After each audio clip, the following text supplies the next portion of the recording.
Blasted into right center field. Hit it, Todd. This baby is way back. Out of here. What's going on, everybody? Welcome back to the Humm Baby Baseball channel.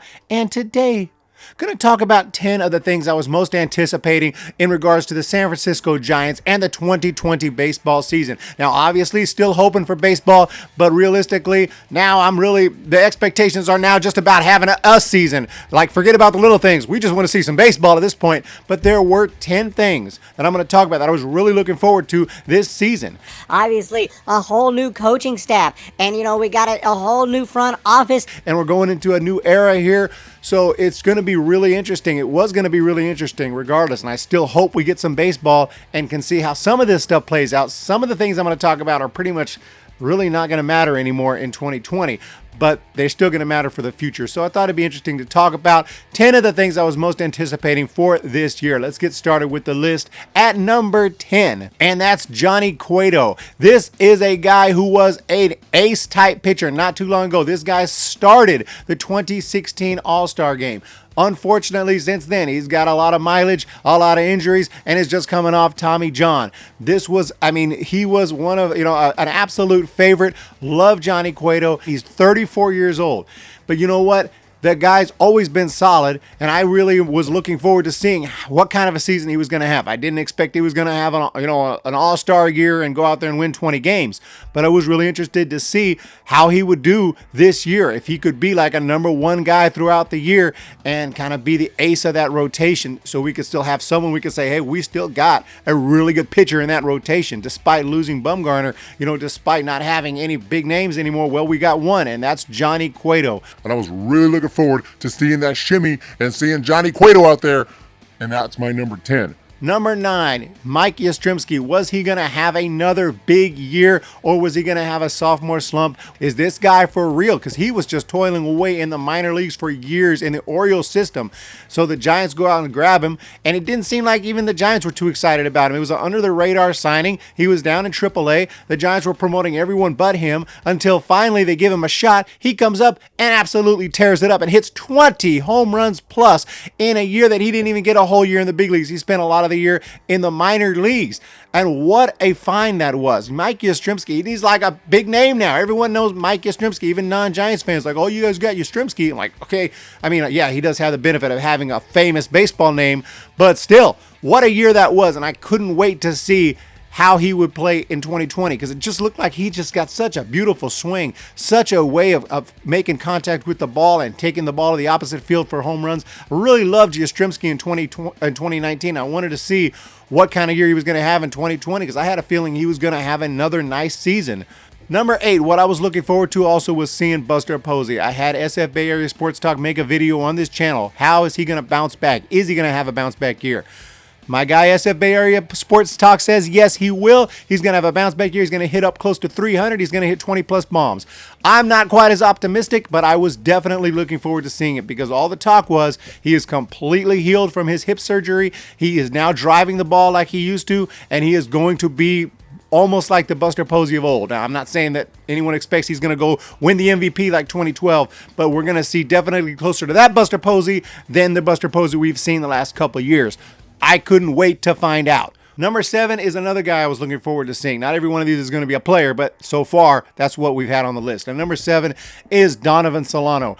I got to say, man, I'm really getting sick of the disrespect for this guy. I even saw some predictions, some 26-man roster prediction articles coming out talking about how they think the opening day roster would have shaped out, and they got him starting in AAA. Why? Because he's got an option? Are you trying to win games or not win games? Are you kidding me? This guy rakes. 330 last year, not 300, not 310, not 320, 330. After hitting 330 in the minor leagues, not just in 19, but also in 2018 in Oklahoma City with the Dodgers organization. The dude hits 330 every year in the bigs, in AAA, wherever you put him. In Cactus League, he was hitting like 350, 360. 400. I don't know. He was just tearing it up. What do you want from this man? What do you want him to do? What are you talking about starting AAA? The guy had to be on the big league roster. He was going to be on the big league roster. If he started the year in AAA, I would have been so upset. But anyway, we didn't find out how that would have played out. But at the end of the day, I was definitely looking forward to seeing how his bat was going to continue to contribute. If he was going to keep raking, if they were going to find a way to put him in that lineup. Was he going to hit? Was he going to drop down and hit 270, 280, like, come to earth? Or was he still going to continue raking at least 300, probably 310, 320, 330, and, on base percentage up there over 400? What was Solano going to do? And I had a feeling he was going to keep raking. Coming up at number 6 is a flamethrower that we got in the Rule 5 draft from the Blue Jays, Danny Jimenez.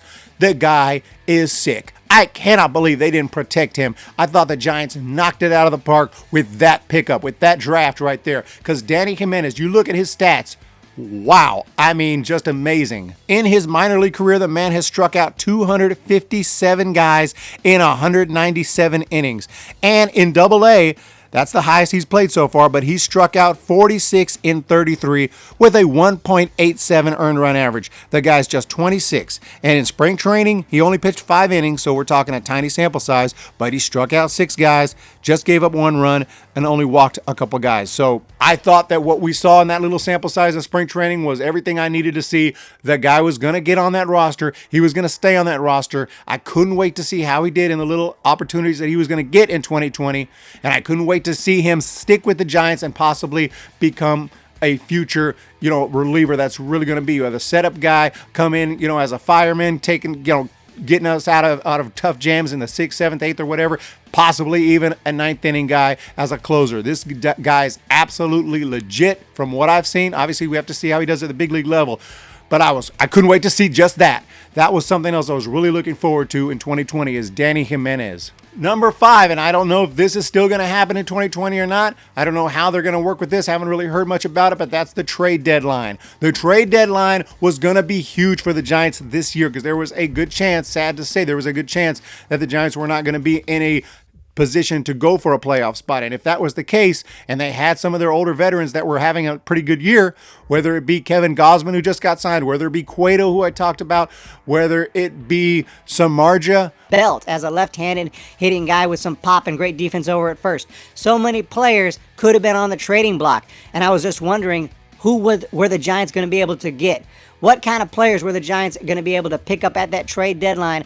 Were they going to be able to move some of their older contracts on older veterans and bring in some more young guys for the future? Number 4 on the list, I was really looking forward to, and I know you all were, the debut of one Joey Bart. Our future, probably, definitely, I'd say our best looking hitter in the minor leagues right now. I could not wait to see it because I felt like 2020 was going to be the year he got his debut. I didn't think he was going to play, the majority of the year there, but no doubt about it, at some point late in the year, whether it be September or August, they were going to promote him, just like they did with Posey in 2009, and I couldn't wait to see that guy make his major league debut and swing the bat at the big league level. He can hit. When you see someone that can hit like that, very rarely are they just complete busts. Sometimes it does happen that people just can't hit at the big league level. I got a feeling we're not going to see that with Bart. I had the same feeling with Posey, and he tore it up in the big leagues.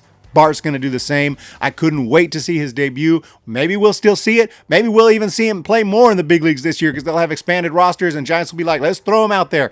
So we might see some Joey Bart this year in the big leagues. So look forward to that, and I could not wait to see, and I still can't wait to see his debut. My number 3 thing I was looking forward to was not even at the big league level. It was at the minor league level. The Giants have so many players. Joey Bart, who I just talked about, but they have a ton of guys, a ton of talent in the minor leagues. I couldn't wait to check out guys like Shangela, guys like Elliot Ramos, guys like Marco Luciano. There are a ton. I couldn't name them all. Obviously, Hunter Bishop was going to be playing at San Jose at least. I couldn't wait to go check these guys out in San Jose, in Sacramento, wherever they were going to be, in Modesto and Stockton when they go on the road. I was going to go to those games. In Fresno when the River Cats go there. There were so many players I was going to go check out because I love going to minor league games, I've said before. And I couldn't wait to see these guys in action. But there might not be a minor league year at all. So this one might not apply this year. But that's so high on the list because I couldn't wait to see how these guys played at the minor league level and to watch them move up, get closer and closer to the big leagues where they were eventually going to contribute. And I feel like the Giants are going to have a really legitimate team very, very soon with all these guys. At number 2, and it's the amateur draft, the Giants have a ton of guys. They have at least 5 out of the top 100 picks. The Giants have those picks. And this reminds me of a time back around 2006, 7, 8, during that time period when the Giants had a ton of high draft picks. And they also had a ton of contracts coming off, whether it was Jason Schmidt, Moises Alou. There's some blasts from the past, if you remember those guys. They were coming off the books. And the Giants were were drafting a bunch of guys like Lincecum. Then Bumgarner in 2007, in 2008 with Crawford, with Posey. They were building that core that was going to win a bunch of World Series championships. And now the Giants have a core building up again. It's a very little core right now. It's in the minor leagues. But the Giants have 5 of the top 100 draft picks this year. All of a sudden we have this absolutely loaded minor league system with a bunch of guys. You're like, dang, what are we going to look like in 2022, 2023, 2024? This is the time to rebuild that world championship type team. And I thought that the draft was going to be huge. And also, like I mentioned earlier, the trade deadline was going to be huge. But the number one thing on the list that I was looking forward to in 2020, how was Gabe Kapler going to do? What a polarizing decision here to hire Gabe Kapler, a guy that nobody liked for more reason than one. I don't say nobody, but a lot of people were not high on Gabe Kapler. But hey, they went for it. Farhan said, this is my guy, I'm hiring him. And I respect that he went with what he felt was the best decision.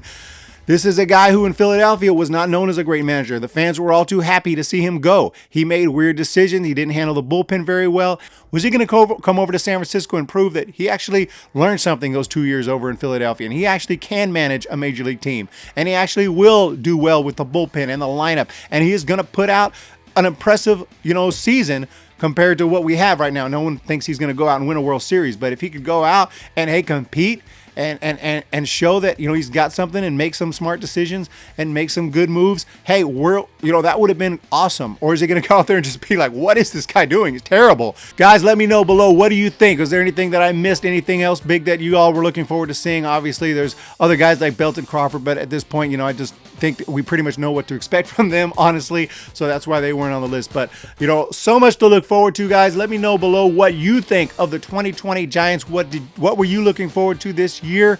Obviously some garlic fries, but that's what we look forward to every year. I was looking for things that were kind of just special to 2020. So you guys have a fantastic day, and please hit that subscribe button below. And if you are doing good financially right now, which I'm not, and most of us are not, feel free to check out my Patreon. That's the best way to support the channel. But if you are struggling at this terrible time, then do not worry about that.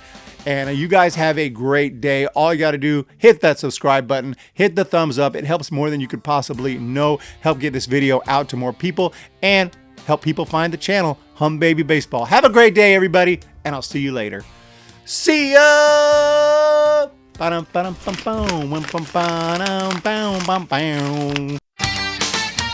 When the Giants come to town, it's bye-bye, baby.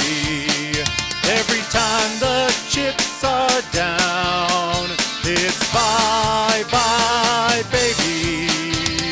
History's in the making at Oracle Park.